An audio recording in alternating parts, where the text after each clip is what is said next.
Good evening. I want to call the meeting of the Fayette County Board of School Trustees Business Meeting to order. It's Tuesday, June 13th. We are here at the Administration Building. Let's all stand for the Pledge of Allegiance.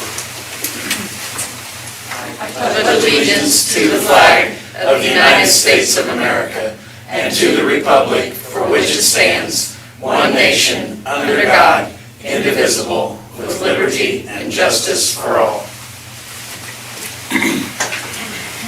All right, I think we are beginning with a presentation by the one and only. I thought you were going to do the drum roll.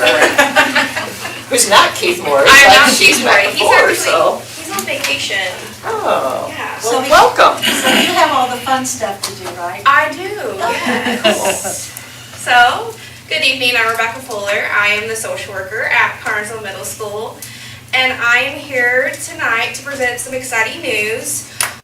We are lucky enough to partner with Reed again to get Challenge Day. So we will be doing Challenge Day for the school year of 2023-2024. So with that exciting news, I need volunteers. So I'm asking if anyone would like to volunteer, and of course anyone in the community. We will be doing Challenge Day August 28th, 29th, and 30th.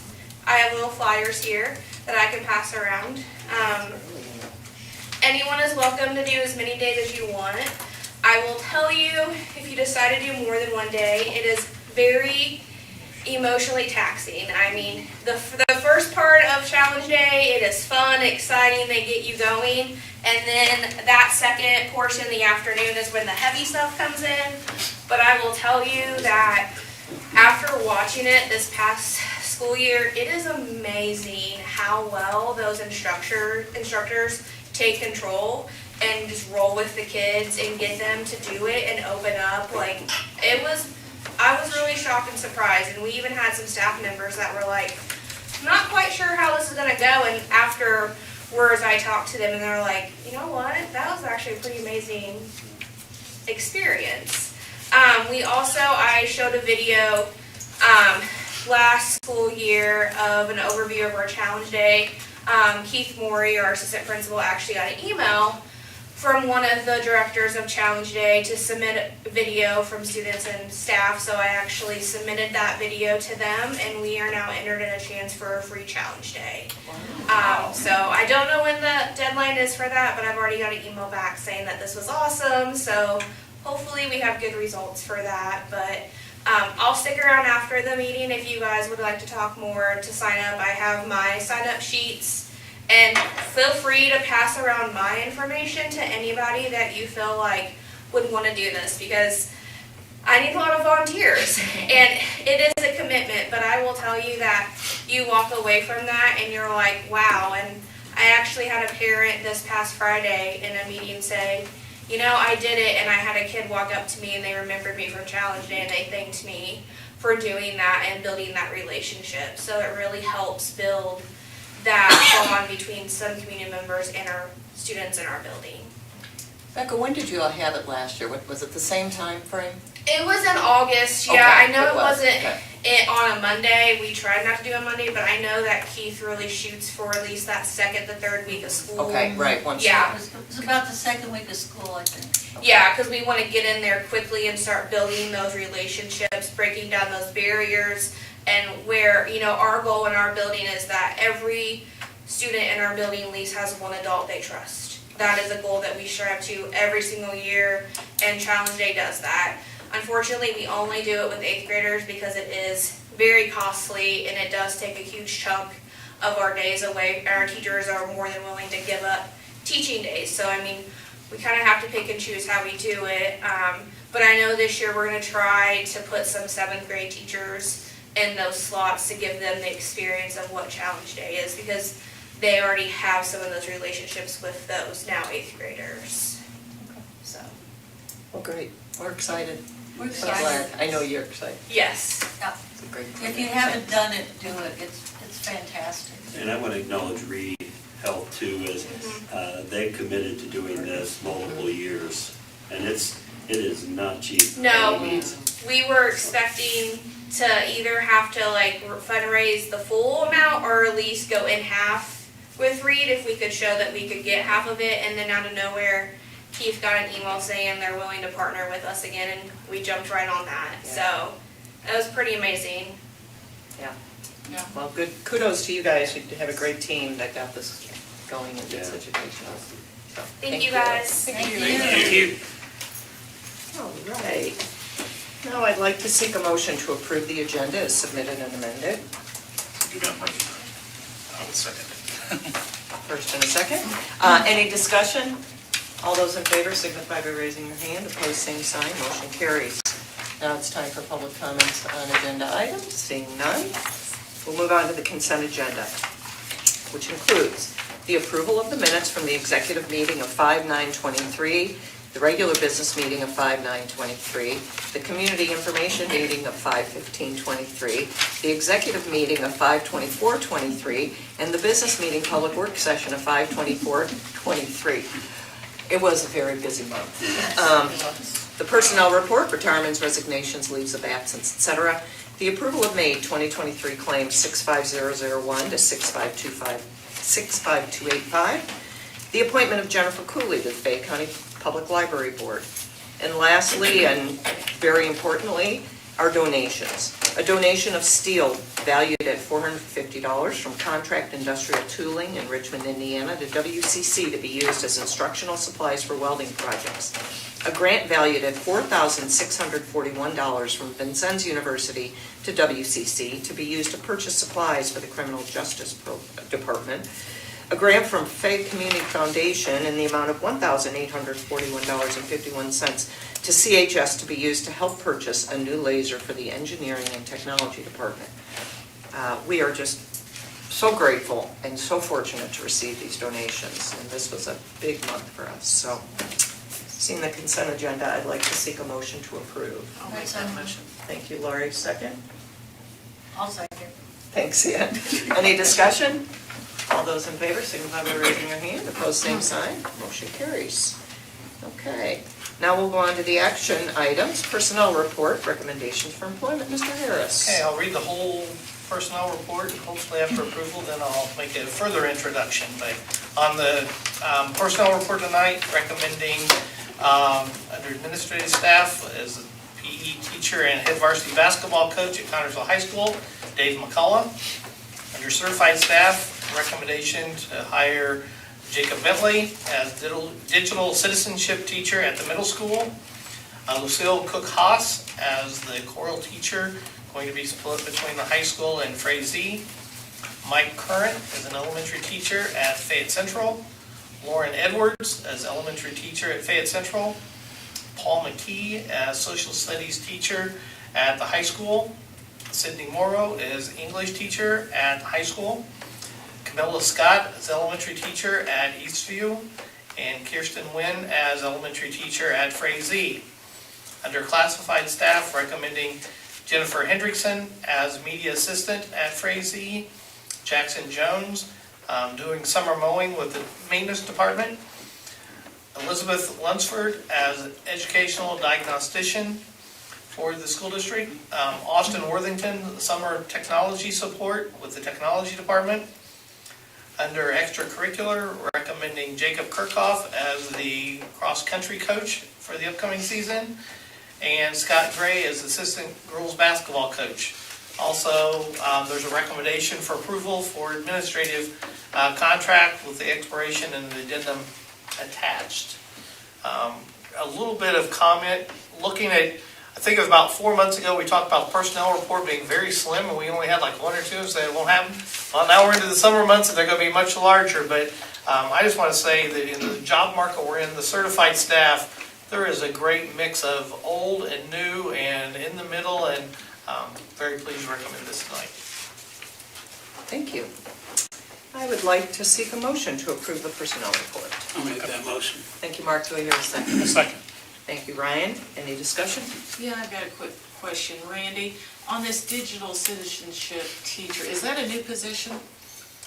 It works in with the flex and the not the core classes at the middle school, but it works in with the I asked the the same encore. question. Okay, Yeah. yeah, because I That's a good answer. hadn't Kim, heard do you want that. to? Yeah, because we utilize the teaming concept at the middle school in order to have a large block of core instructional time and planning time. Teachers get 2 prep periods, a team prep and a personal prep.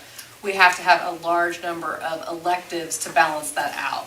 Last year, we utilized 3 teachers from the high school. We had Sarah Franklin do business, we had Eilish Harmeyer do ag, and we had Olivia Richards teach Spanish. Olivia is no longer with us, so that eliminated Spanish there. And then Sarah Franklin, because we're changing some of the courses that she's teaching at high school, was not able to go down there. And that only left us with Eilish teaching ag. And so we needed to add some additional encore classes or elective classes that could be taught at both the 7th and 8th grade level, because if you remember, the 7th grade art teacher also splits her time with Eastview, so they only have a half of an elective there, and you have to pair them in 2s for it to work. And so we had to go back and look at what are the things that are going to help us build our business program at the high school or in our other programs, but also provide courses that our kids are going to be interested in. And so we chose to do digital citizenship because it still is in that business pathway. Kids can take it, they take as a dual credit at high school, they take apps. It's an apps class, it's not digital, it's digital apps or something, they get it for dual credit. But it also, we're gonna bring in some of the TV, our middle school does like a TV program, and we're hoping that maybe by introducing that to more kids at middle school, that'll also help Sydney grow her program at the high school. So this was a course that we felt served multiple purposes, so that was our rationale for including it. And it also fits in that course selection for middle school. So is it just for 8th graders then? We're gonna or- do 7th and 8th. Oh, okay. And then that way we can kind of balance it out. Sure. And it's really about using digital media appropriately, how it can be used in the business world. There's some Excel sheet work and different things. And then if they decide to go further into business in high school, then they can take additional courses with Michael Thompson and Sarah Franklin to complete that business pathway. So is this gonna make CMS today, in essence, a class?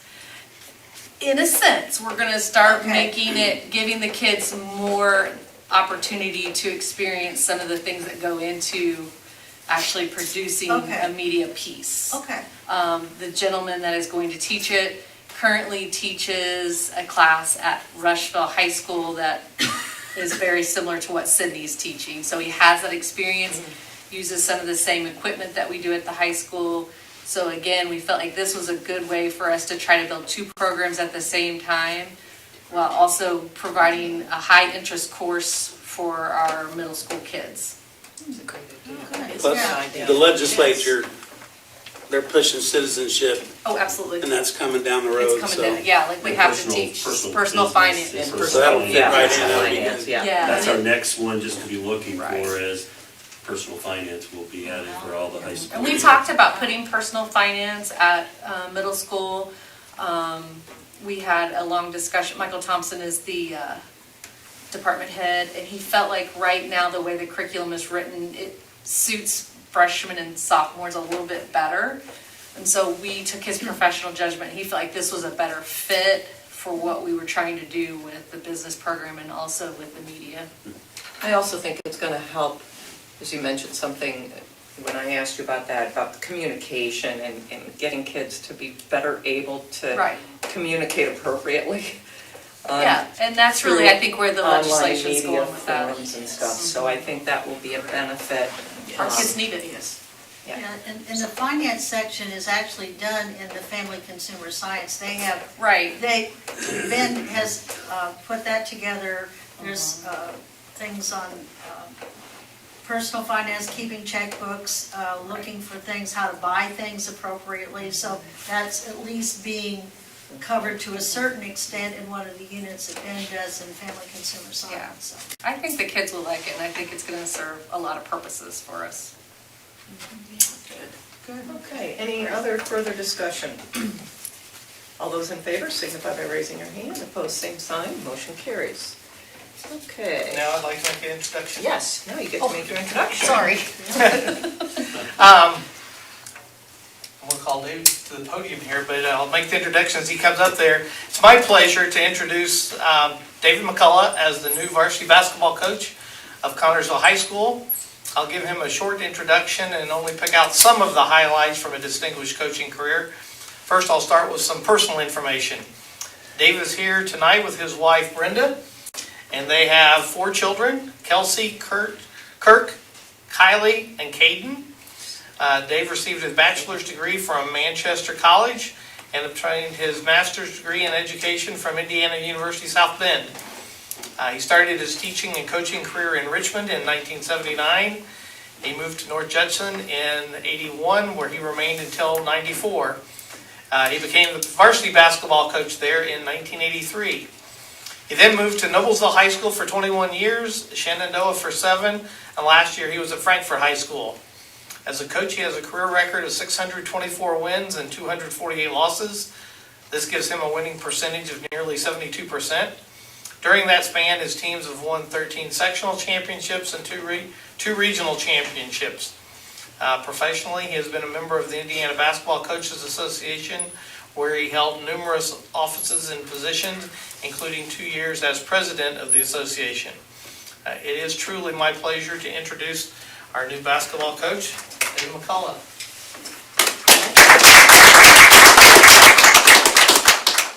It's truly an honor to be here. I'm looking forward to it, thanks to you. I jumped in a little bit last week with your permission to keep going with the boys and coaches, and I appreciate that. I know there's a rich historical tradition with Connersville basketball and the state championships in 72 and 83, but I also know that there's a current tradition going on that I hope that I can contribute to in some degree, and I plan on doing my best to work with the kids and coaches and players and faculty and the community, trying to get things, to keep things going that Coach Brown had, but hopefully we can expand on that. And try to see if we can do something a little bit better, a little bit more, but that's the goal. So it's truly an honor for me to be here, and I appreciate you, and thank you very much for allowing me to be involved in Spartan Land. Thank you. We're excited to have you. Sam, you would be ready to interview him, won't you? That's why I'm here. I've given him permission that if they I was would gonna like to say, leave, if they you wanna can, but leave. if you want to, You don't have to stick around. Our meetings are like thrilling. You're welcome. You'll have more Whatever fun. we miss, we'll catch on that. There you go. That's how it works. You'll have much more fun talking to Sam. Congratulations. Thank you all. Thanks. All right. Now we move on to investment of school corporation funds, Mr. Harris. okay, this is an annual item that we have to do, required by state law, but attached you'll find a resolution allowing banks outside of Fayette County to submit quotes on public funds, certificates of deposits. This allows for the highest possible rate of return on our CDs. We've talked about that a little bit.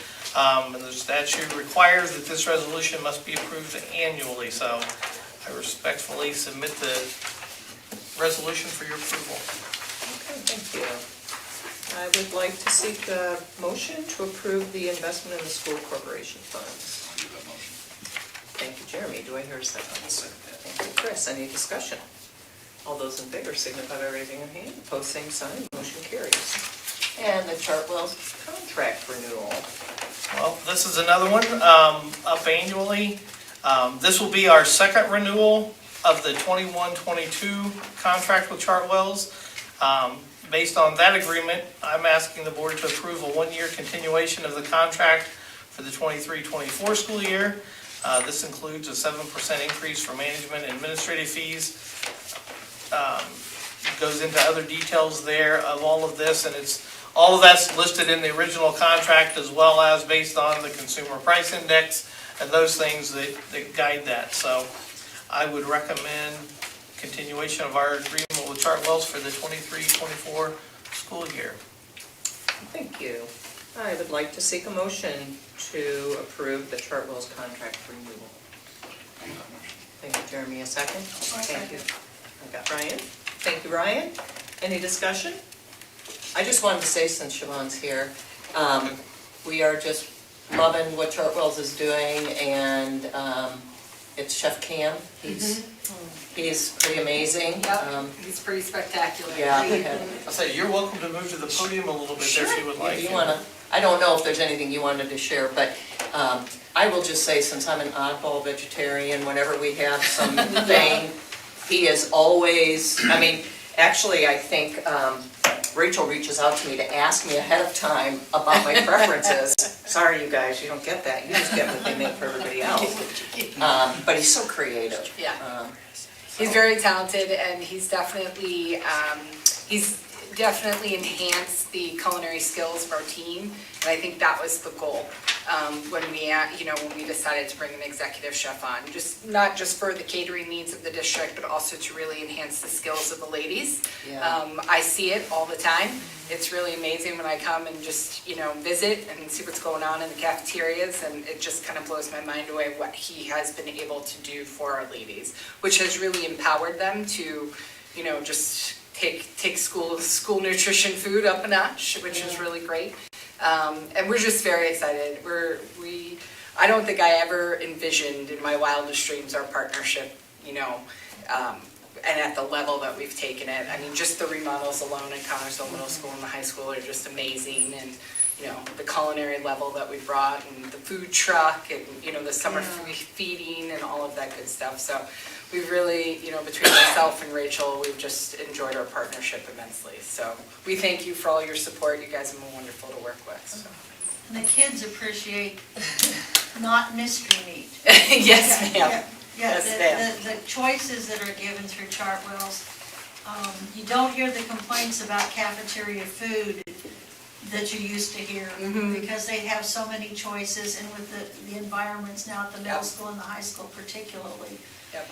They're eating healthy, and they're sort of below their level of awareness, which is really nice. We're getting your high schoolers ready for college. Right? They'll be able to get out there and not just be chicken nuggets and Coke or Diet Coke, right? Like they know there's more to the world than chicken nuggets and Diet Coke. So that's the big win. Another one, I would say the summer feed program this year, we talked about it a month or two ago, but just to add to it, we're not going around where they have to sit, they have to eat, and we do it 5 days a week, but they are providing meals for lunch and for breakfast. Once a week, they provide them on Monday, but the kids can come in, parents can come in, pick them up, so they get them for all 5 days during the week. We've seen a significant increase to the number of meals that we are able to provide, and we've been very pleased. It's 2 weeks so far? 2 weeks so far. So far, I mean, it'll go the rest of the summer, but Yeah.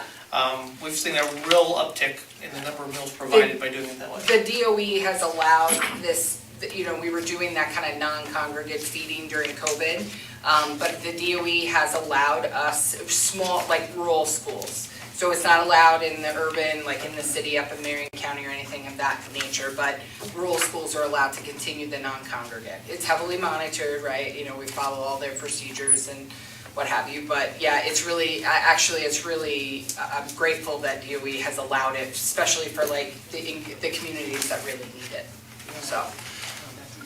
For the benefit of our audience, then, where do they go on Mondays? Oh, you're gonna ask that. There are a lot of sites. Yeah, lots of sites. The park. Yeah. I think there are 10 or 12 sites? I think so because and I apologize, Rachel's on vacation, so that's why I just came to stand in, and I'm sorry, I don't know the details, but I will follow up, and I know it's on like the school website. Yeah. And School website, that's what's. Yeah, she's been advertising it, so. Thank Our you. schools have advertised it. And also, Darryl, where are we at? We're going to do an outdoor seating area at the Yes. high school. We just talked to Bobby this morning, they're gonna start pouring and putting the dining room fence up next week. Where will that be exactly? It's the L shape right outside the cafeteria towards the Oh. front gate. It'll all be Oh, cement. wow, that'd be Have nice. drains hooked in so where we can just spray it down and move right over. And that area gets so muddy when kids don't walk on the pavement, and it's always been an issue. So that'll be all paved, and then outdoor seating that's already been purchased. Yep, it's all been part, So it was it'd be all part really- of the design, you I know, think the when we. furniture's already here. Yeah, the furniture is already here, yep.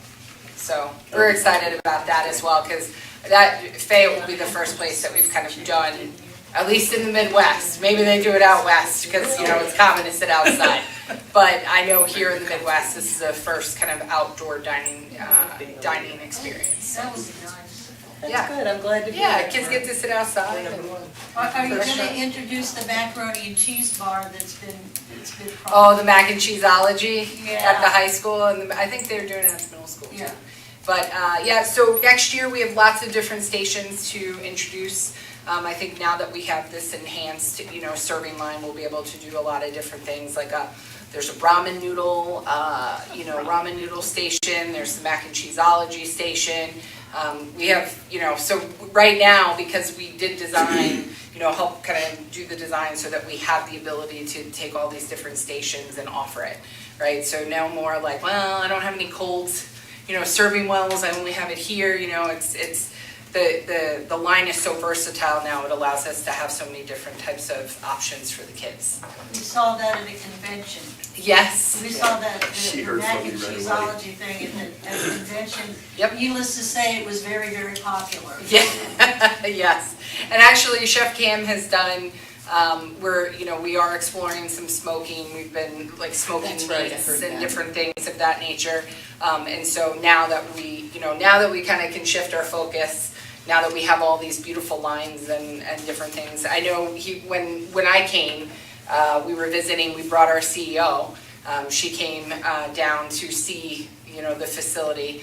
And so we did some, you know, mac and cheeseology, we did some different options, and the kids got to vote, and she voted, and so it was very exciting. We got these different types of like smoked meat options to kind of be as a topping on top of the mac and cheeseology, so the kids were really excited about that.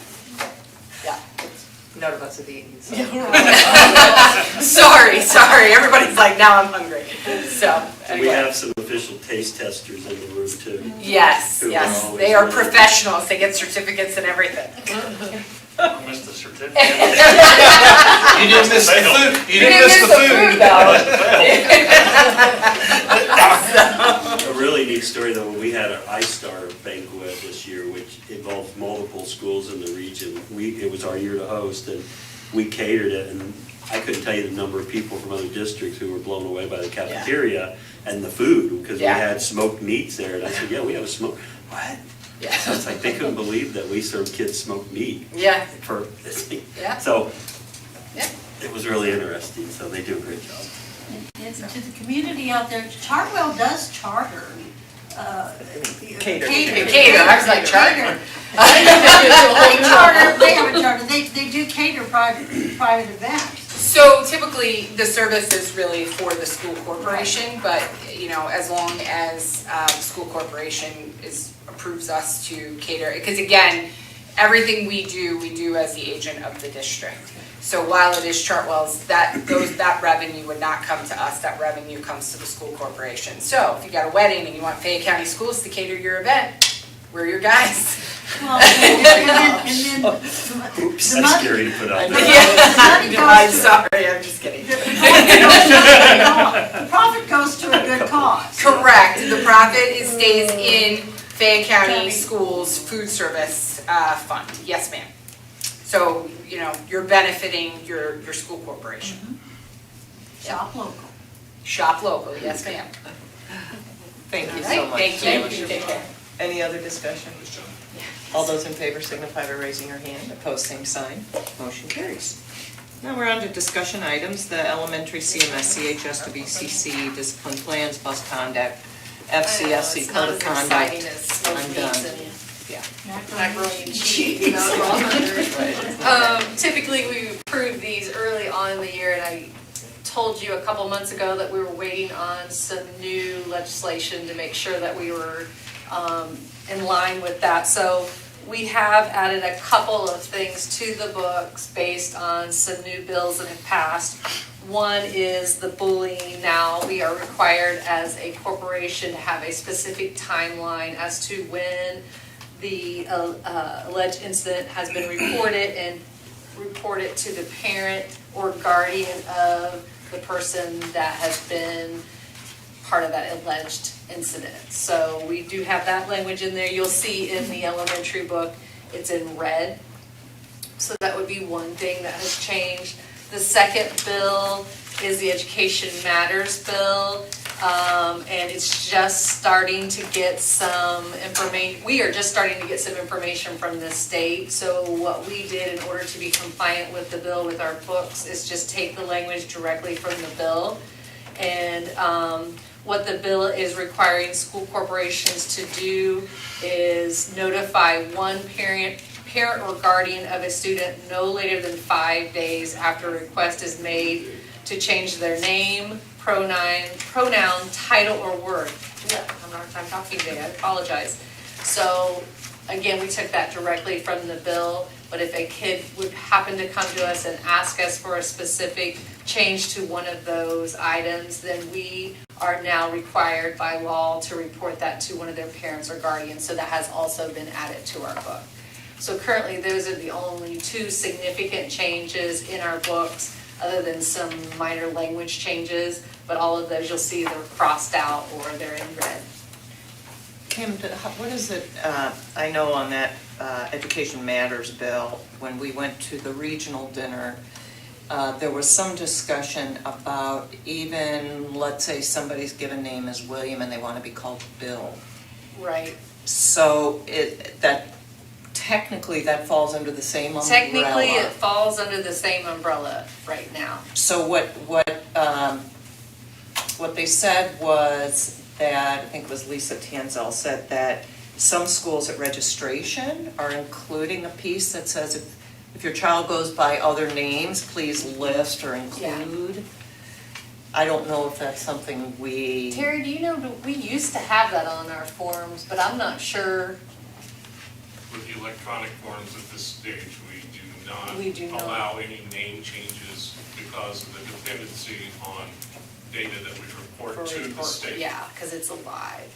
So that's something that we're going to definitely have to tackle as we get. I mean, my own child doesn't, he goes by AJ versus his real name. So it would be the same similar situation. We had that discussion that as we get moving through this, we're going to have to navigate through some of those we're going to feel like very simple things to our parents. Well, what do you mean? They've always gone by AJ, and now I have to notify you. Yes. And it's going to be a lot more work on some of our counselors and teachers too, as well. But again, so if Jack wanted to change his name to Daryl, we can't make that change in Power School in the official record. no. You can't. Unless we have a change in there, something legal with their birth certificate, which that happens sometimes. Yes. So Jack would have to remain Jack in Power School. Or Daryl and my other brother Daryl. Yeah. You were the first guy I looked at, sorry. That's pretty good. So anyway, yeah. I can't even top that one. I know, that one came What right up, about didn't the it? situation with the teacher that's reading the list of kids? And it's kind of perfunctory, what do you prefer to be called? And if you make note of that, so anybody, as we're going through our class list at the beginning of the school year, what do you want, if we write down, William wants to be called Bill, then we have to go through this. By this law, I mean, if you read it word for word, by this law, any change of the name that is not on the birth certificate or the demographic information that the student has been, that you've been provided by the guardian or the parent, then you would have to notify that parent within 5 days that the child or the minor is requesting a modification to that. Not agreeing or disagreeing, just that 2023, everything else is the same. Cindy will put it back on our webpage, and according to the guidance that we're getting, this should be the last time we as a district have to review it and post it on our webpage. So hopefully this will be the last time I have to present this. Is that related to the ESSER funding? Is the Yes, ESSER funding yes. after 2023 done? Right, and we're moving to ESSER 3, which is the end of those federal relief programs. So this would hopefully be the last time I have to review it. And those funds are done in September of '24. You know, all the national stuff has already been Yes, we're phased still. out, but we're still living the still living COVID the plan. world. So this should be the last time. It's great. Huh. And if you want a session after that, you just let Kim know. Yes, because I know this plan very well. Thank Jeremy you. does, I believe. Thanks. All right, now it's time for public comments. Person wishing to make the board aware of suggestions, ideas, or comments may address the board at this time. Comments which involve personnel or students must be discussed in private. Seeing none, we will move on to report items. Superintendent discussion group reports, principal director reports. Recognition to the athletic department for putting on their spring banquet last night, the awards program. And also congratulations to Ann, she won an award at the program last night, Officer Recording Award. Yay. Good job. Anybody else have principal or director? Terry? No? Okay. One little comment, as a substitute teacher. The teachers do a terrific job on the seating charts by this person wants to go by this name. So give the teachers credit for doing that. That helps me out a lot. Good point. Appreciate it, Jeff. Director of Operations report. One item you have in front of you, the fund report for the end of May. There's not a whole lot of excitement there. It continues on. But I think you're going to see, as we get into now budget season, as I begin working on the budget for 2024, as well as you're going to start seeing also some more stuff as it pertains to looking towards the bond issue possibilities going forward. So more of that information is going Have to you be. gotten a final word on that? I know you estimate, or you had met or heard, and the estimates were coming in a little lower than. Things are looking worse Oh. a month or two ago. Oh, I will, are you? I'll give you enough to be dangerous. I'm not going to give you enough to really go out of here. Generally speaking, we kind of use that $30 million mark as a ballpark, but realize all of that fluctuates on, do we want to pay the bond back in 15 years? Do we want to pay it back in 18 years? That's the maximum now. So that affects part of it, no different than a home mortgage. The other thing, the interest rates, the good news is, and you approved it for CDs, we actually have a CD coming for renewal at the end of this week, but as we've seen the CD prices go up because of the interest rates, that's the good news. The bad news is bond rates have also increased. So as those bond rates increase, that takes the number lower also, because it doesn't change our taxing capacity within the school district. So I saw something on the news earlier today that inflation now, at least according to the federal government, has dropped significantly.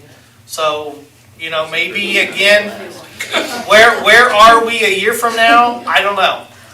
It's all dependent. Things are going to go up and down over the next 2-3 months as things change, and it will continue to do that. So, nothing final on that, even close to final. And the Fed may raise rates again, Yeah. so Yeah. that's going to impact this. It's all over the place. It is. Yeah. The other thing I wanted the board to know, we did receive bids for a baseball diamond. We received 2 bids. I'm still analyzing those and talking about those. One of them came in right about just short of $900,000. And there's an option, that's the baseball diamond. That means we could play with that all-in price. When I say play, that includes lights, the field, netting, backstop, all of those things. That does not include dugouts or press box. I had already put into the budget a line item for a baseball diamond that had a little more than what the bid price came in, so it is within the budget if the board wants to proceed with that, but I will be back with a formal recommendation at the board meeting in July to proceed with that. Okay, thank you. Assistant Superintendent report. Just a couple of things, back to new legislation. Textbook rental fees is typically something that we discuss at this point in time of the year. If you don't know, effective July 1st of 2023, school corporations are no longer allowed to provide textbook rental fees, rental charges to parents. So that is something that we as a corporation are going to have to come up with a way to fund it going forward. Curricular materials even include laptops, iPads, Chromebooks, those types of things. So I will not be requesting the typical textbook rental fee because now there's a new way that we have to do that, and Randy and I are still kind of working through that. We received some information from DOE on Friday, but there's about an 8-page FAQ page, so we're still working through what can be and how that's going to look. But I just want to give you heads up, that's why I'm not asking for textbook rental fees at this time. And I want to give editorial comment to that. As our legislator are patting themselves on the back, what a great job they've done to provide money for textbook rental fees. The legislature has allocated $160 million, which comes out to approximately $151 per student, K-12 within the state. That will go up or down. And they've put a fixed amount for 2 years. We've already talked just 5 minutes ago about inflation and where textbooks go. I want to thank Terry, but Terry has he went back and looked, what, 3 years? 3 and 5. Yeah. Pandemic representing 3 years and associated. So, if you're a first grade parent, before you said, well, the textbook fee is this much, and the third grade was this much. Well, high school was fluctuating based on what classes the kids took. So all I really cared about, though, and as Terry ran the figures, was looking at what's the average across the district. Well, for that $151 the state's going to reimburse us, our average cost has now went above $200 per student. So that extra $50, that's going to come out of our funds from the state, because the money the legislature is providing for textbook rental does not cover the cost of textbook fees, costs, and all of those devices that we have as part of that. I wish we had all that information when we were voting on it. And also, is that part of the increase schools got? Is that just Yes. included in there? Yes. So That's part of it. Yes. all that good news, we have to Yeah. remember that it actually costs Well, us. and I can tell you, IASBO, Diddy Costerison with them, when they first proposed that $160 million, he said, where did that come from? And the legislative answer was, well, we think that's a good number. He said, well, I think $180 million is a good number. They go, that's not, we're going to go with 160. They did not care about input from the school districts on how much we really spent. They picked a number out of the air and said, that sounds like a good number, and that's what they went with. Our parents, there's insurance that has to be paid on the iPads and things like that. I'm assuming that is, well, it's obviously not covered, so the parents are still going to be held responsible for that then. Or is that clear? I think for insurance, they probably could be charged for insurance, yes. Yes. There is an item in the FAQ that the document Yeah, you're and referring there's- to that there's does some- address that. Yeah, there are some areas where we can still charge, but we want to make sure before we put any of Okay. that out that we are clear on what we can and cannot do. I mean, another example, I know, and Mr. Dungan's still working on it, Yes. is like the Career Center. As an example, in cosmetology, when the students come into the cosmetology program, they buy a kit that includes combs and brushes and scissors and all of the stuff they need. So is that really textbook rental, or is that a fee that can be charged because they're getting tools that are for their career? It's not just cosmetology, there's other, And that's about $450. Yeah. so we're still getting the clarification on that. There's a lot to work through, yeah, on that.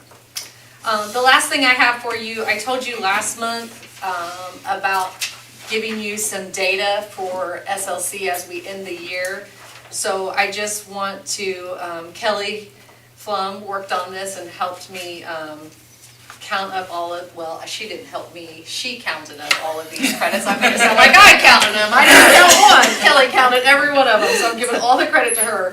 But I think it's important, sometimes it's hard to really see the success of SLC unless you start looking at some of the hard data. And if you look at semester 1, we had 164 in-person credits, 96 of them were received in person at SLC, 56 at CHS. You know that some of our kids attend half-day at SLC and then go back and take elective courses at CHS. And then we had 12 credits that were received through the WCC program. So there were students that were working both at SLC and through WCC. Semester 2, we had 125 credits totaled, 64 at SLC, 52 at CHS, and 9 at WCC. Then you hear us talk a lot about Edgenuity or credit recovery. So that's an online platform that we use in addition to the direct instruction approach that we use with these kiddos. And we collected 73 additional credits using this online platform. The reason semester 2 is a little bit lower than semester 1 is semester 2, kids start working more. We get to see who has the discipline and the ability to work independently. And so second semester, more of our kids will take on those Edgenuities to try to recover courses that they either need to get a passing grade in or they failed and need to go back and get. So we have more kids working on that online platform. So there's not as many that are getting direct instruction second semester. So even though the number is lower second semester, that's just in person. They kind of compensate that with the online platform. So I just wanted to explain to you why the number drops first semester, second semester. First semester, we're still getting to know the kids. We're not sure quite of their work ethic and if they can handle working independently. So we hang on to them for a little bit, and then once they prove to us that they can do it independently and they see some success, then we let them go and they just start chugging through those Edgenuity courses. So total credits received at SLC were 233, 108 total credits at CHS in the other half of the day. It's for a combined total credits of 362 credits. So How many students were enrolled in this program? In other words, how many students were involved in this? First semester, well, let's just do an average. We average about 40. 45 to 50 students for the year. Yeah. Some other additional information that we kind of keep track of as we go. Anytime a student sets up a meeting to withdraw from the high school, Scott asked for Kelly and her team to meet with them and sit down with them and see why they want to withdraw, what we can do to try to support them. So of the students that we met with, we were able to maintain 12 of those students and with alternative schedules. So instead of the 12 withdrawing, they were able to work through that meeting and decided to continue on with an alternative schedule. So we hope to see that number increase because, as you know, we continue to lose a large number of kids to either online school or they're just quitting. So our goal is that number increases each year. And then we had 3 students who had dropped out as freshmen, sophomores, but were still at school age, actually come back and return to school at SLC. So, and I have one kiddo that graduated this year that's kind of a success story for us. He didn't attend SLC. His brother did, but he got offered a job in construction for $20 an hour. So he quit in October to work for this construction company, and he was a senior, and he only had I don't know 6 credits. And so Kelly and I convinced him to come back and do Edgenuity, and he worked right up to the last day, but he walked graduation. So it is possible, and these kids are doing it, and he lives on his own, and he has throughout his senior year, but he worked and worked online, and he's still working, and he was very proud, and we were proud of him as he walked across that stage on graduation. So kudos to the SLC team, and as Kelly Dungan takes over, I look for more great things to happen. I think, well, one, I don't I don't profess to really understand the credits in terms of how many they're supposed to have when they, the total of 40 when they graduate high school. That's it, that's the basic now. And that's 1 credit per class that they take. Some classes are like year-long, so you have semester 1, semester 2, which would give you 2 credits. Okay. But you have to have English 9, 10, 11, 12. You have to have like US government, you have to have econ, you have to have algebra 1. Then as you start to get into those academic diplomas, then you have to include a foreign language, you have to include algebra 2. So there are different requirements, but the basic diploma is about 40 credits. And so if they can get that, then they're going to get that basic diploma. And then there's those different levels, the technical diploma, the academic diploma. And then you see those kids at graduation that have enough dual credits to Oh, I already got it. have Yeah, associates. So, right. you know, we serve a very diverse group of kids, and I think that's something that we have to be proud of, because we do have kids working at all levels. And it's very difficult for a high school to try to manage all of that. So we're doing lots of out-of-the-box thinking to make sure that all kids are seeing that success. Yeah, and I think that there is a lack of understanding about the social emotional component and how I think that some fear or view SLC as an easy way out or as a place where kids just sit around all day and get to listen to Mike Selke play guitar and they don't have to do any work. So Yeah. I think it's important to try to communicate how significant, where would these kids be if SLC hadn't happened in their life? Would they be dropping out? Would they be failing classes? What would have been the alternative had they not come here and had that space where they obviously felt valued enough and significant enough when they got lost in the high school system? And I don't know that just looking at credits, I mean, that's great, and I want our kids to graduate and have their credits. I also want a place where those kids who don't feel important or significant can come where they do. And I think their testimonies, I know at the end of the year, they did quite a few testimonies for Kristen Sherman and Kelly, and they're very telling. And it's hard to sometimes quantitatively talk about where they would or wouldn't be, because so many things change in their lives on a daily basis. We had kids that started out, left, came back. But I think it is hard for the outside looking in to always understand the dynamics of SLC because it's different. And it has to be different because what we were providing for them originally, the brick and mortar traditional school, didn't work. And we were losing over 100 kids to withdrawing, whether that's online school, and we all know the accountability of online school is very limited, or they weren't doing anything at all. So even though these are just numbers, there's still a lot of kids graduating that probably wouldn't be graduating if SLC didn't exist. And I wish there was a better way. The best way is to hear them speak, but that's not always the easiest for them to do. I know we have a lot of written things, and maybe sharing some of those would be beneficial to the community and to other people that haven't been. But I think over time it'll start, this credibility will continue to build and the kids will continue to support it. And as they support it, the community will tend to support it more because they're our best PR because they live it and it's their lives.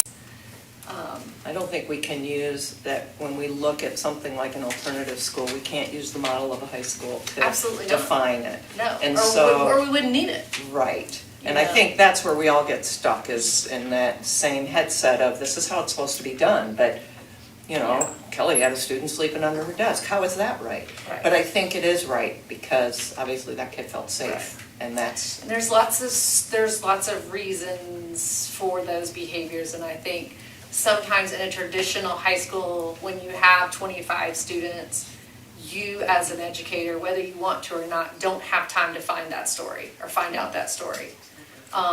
Because you're trying to attend to all those levels. Whereas when you have a common place and you have smaller setting and you have teachers who are trained in dealing with that, they have time to figure out those stories. And as they figure out those stories, they understand what their triggers and their trauma is, and they're able to address that. And so that's another reason. We recognize our general ed teachers in our high school, in our middle school, and our elementaries have 25 kids. They don't have time to do that for every kid. So we're trying to provide this alternative setting for these kiddos that need something different, because what we provided for them and we provide for everybody else isn't a successful place for them. Doesn't mean they can't learn, they just need something different. And so it takes a while to figure out what that is for some of these kids. So it is hard because it does look different, and it's not supposed to look like high school or middle school. And that's hard. And the end game is for all of them, the kids that are in Spartan Learning Center to reach that goal and get that high school diploma, and they're getting it. You know, I think that over time, we'll get to see the original cohort and how many graduated. I know this year, we had the most success with our returning 8th graders. We had most of them out of the, 20? About 20 of the 8th graders. So these are the 8th graders that weren't successful in middle school, meaning they failed middle school. Came to SLC part of the day, CHS the other half of the day to take those freshman classes, but under the 8th grade cohort. So at the end of the year, those 8th graders reached their 10 or more credits. So they were freshmen, so we were able to put them back. They're on target. And we did not have that same success the first year. They're Well, going to skip a grade. There's Yeah, no, Right. this is an ongoing, you're not gonna have a kid change everything in one school year. No. No, and so it has to be a building process that they see an end game, because those 8th graders that were failing 8th grade pretty well had figured out that they're gonna fail, period. And they get a little bit of success, and that can go a Yeah, long way. and that makes a tremendous amount of difference. So why should I work if I'm not gonna get anywhere? And even small successes begin to build, and hopefully, well, this is what, the second year for this? This is our second full year. Yeah, so we need 4 years, really, to look to Right. see that the kids that were coming in as 8th graders, because these 8th graders, if they're not, well, they can't drop out now legally till they're, 18? 18, but, They just don't show up. or they go to homeschool. It's easy to get a homeschool number. Yeah. Well, thank you very much for your work. Appreciate it. Superintendent's report. I want to start that with Kelly. When I look at my legacy, whenever that ends, is, the Spartan Learning Center is going to be at the top, and the Little Spartan Preschool, the two things I'm most proud of. And outside, Leslie works as a counselor. She deals with a lot of trauma and a lot of kids. Rebecca, that's her life every day. But Kelly has such a thumb on the pulse of our kids. I mean, the things that Kelly did to find kids, to save kids. I mean, there was one morning, Kim and I were out at Graffiti Bridge on a freezing cold morning looking for a child who had disappeared. She was relentless. And so I don't think people realize the trauma that our kids are facing. And you hear about a kid who comes in and sleeps for a little while because it's safe. And, and I would go over and visit and just talk to kids and talk to Kelly. This child wasn't safe in the home because of things that could happen to that child if they slept by someone in that home who would abuse them. So if everyone could walk in the shoes or see what some of our kids are facing, and this was a safe place. We had a child show up from another county. Randomly, he had heard of, you mind really, I don't want to belabor this, but. Homeless student who from Rush County ended up in Connersville and walked through the field to our building one day, knocked on the door, wanted to come to school here. So drove him over to the high school and enrolled him, and he attended second semester. Was in an alternative program in Rushville before he was kicked out of his home, and had enough credits further ahead than most of our 17, 18-year-olds at SLC. So I'm not sure what he's doing right now. I'll see him around town, but plans to come back next year, finish up his senior year. But he heard about it. He heard about it through social The media. network's out there, kids talk, and they are the best, you know. They're your best they- salesman. And so it's just, I just wanted to say thank you to that whole team. I mean, our folks who work with mental health and work with our kids like Rebecca does, and it's tough. And then, you know, the teachers, they aren't trained. So the more we can do to support our kids in a program like this, the more kids we save. And I just think it's been fabulous. There's a lot of misinformation. People think, oh, they're too soft on the kids or they're too easy. Making a kid sit in rows and sit attentively for 45 minutes, that doesn't work for every kid. They had bad experiences. Their parents probably had bad experiences. So we're trying to break that cycle with our kids. So thank you and your team. Want to commend Anaya Bennett was going to be here tonight. We're going to try to get her here. Obviously, state championship. That's cool. I mean, it's been a long time since we've had an athletic. We had a bowling championship a few years ago, but Yeah, that's right. you know, and then Parker Sweet again making it to the finals, and then 2 All-State kids, Sarah Rubel, first team All-State, and Chance Bentley. So I don't know when we've had that happen last, but, and you know, what I say about those kiddos too, when you look at Sarah and Chance, they're great students, they're top of the class students too, as seniors. And so Parker's a great student. I mean, you look at that, the student athlete piece is most important to me. Student should always be before athlete.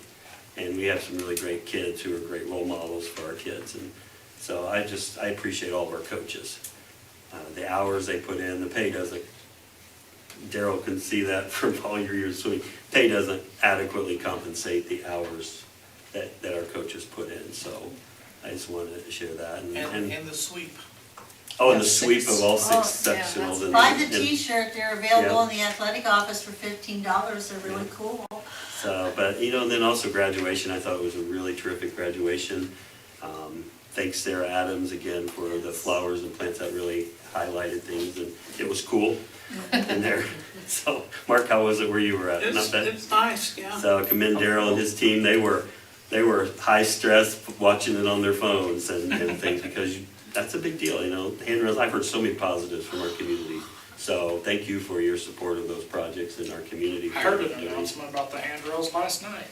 Oh. Yeah, they're wonderful.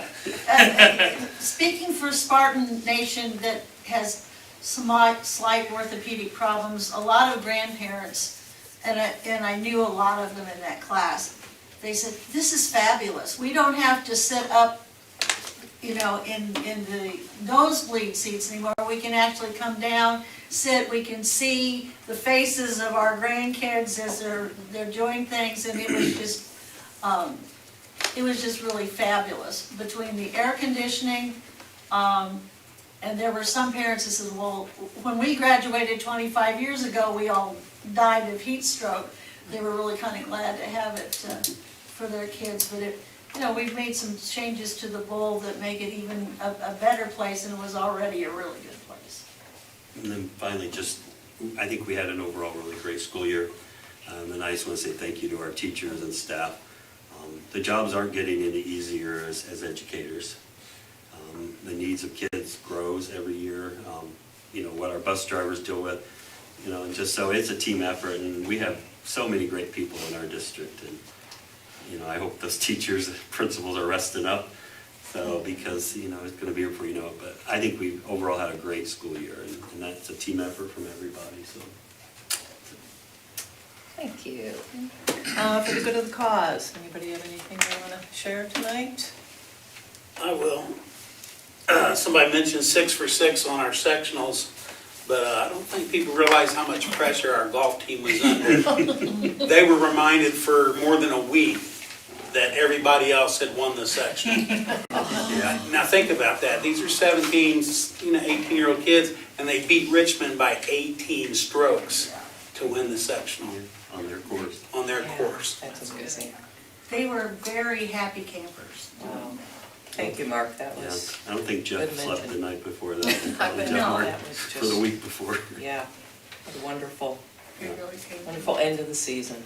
Anybody else have anything? Mr. Hunt? I'd like to seek that motion. President, I will make that motion to adjourn. Do I hear a second? Come on, Ryan, that's your job. Oh, am I second now? Yeah, you're the second. I second that. All those in favor signify by raising your hand, opposed, same sign. Better job, didn't you?